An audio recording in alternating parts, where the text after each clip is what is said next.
Pasbu Trail sa Imus, Cavite. Tara, puntahan natin. Marami tayong option. So for today, ang ipapakita natin is yung pinaka-accessible, lalo na sa mga first-timer na bibisita sa trails. Hanapin lang ang Starbucks, McDonald's, or Petron Vermosa sa Google Maps. Dahil itong area ang gagamitin nating starting point.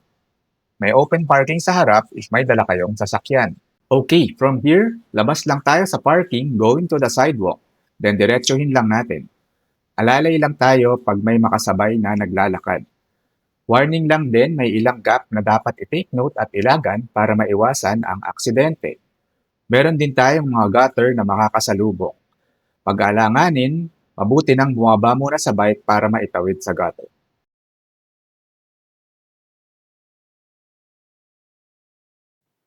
Pagkalampas ng pangatlong gutter ay may makikita na tayong dirt road sa kaliwa. Pasukin natin to. Pagdating sa loob, meron kaagad tayong makikita na intersection. Doon tayo sa kanan papasok. Tapos dire-diretso lang tayo. After around 500 meters ay may makikita ulit tayo na intersection. Kakaliwa naman tayo papasok sa Chocolate Hills. Take note lang na minsan basa ang area na to pag maulan. Pero kaya pa naman pasukin. Stay right naman tayo pagpasok, then diretso lang tayo. Pwede nating gawin guide yung malaking puno at mga chocolate hills sa kanan natin. Paglampas ng malaking puno ay may intersection ulit. This time kanan naman tayo. Then sundan na lang natin yung path papunta sa kubo. Bilisan na natin yung speed dito kasi wala nang major intersection na madadaanan.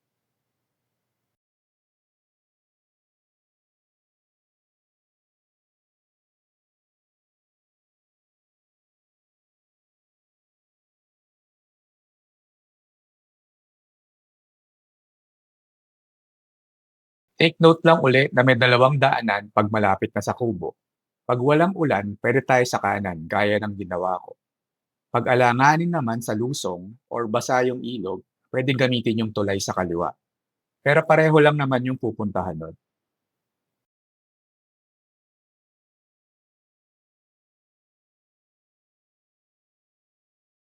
Comment Pasmo if kailangan nyo pa ng tulong sa directions or may iba pa kayong tanong tungkol sa Pasmo Trails at sasagutin natin agad yan.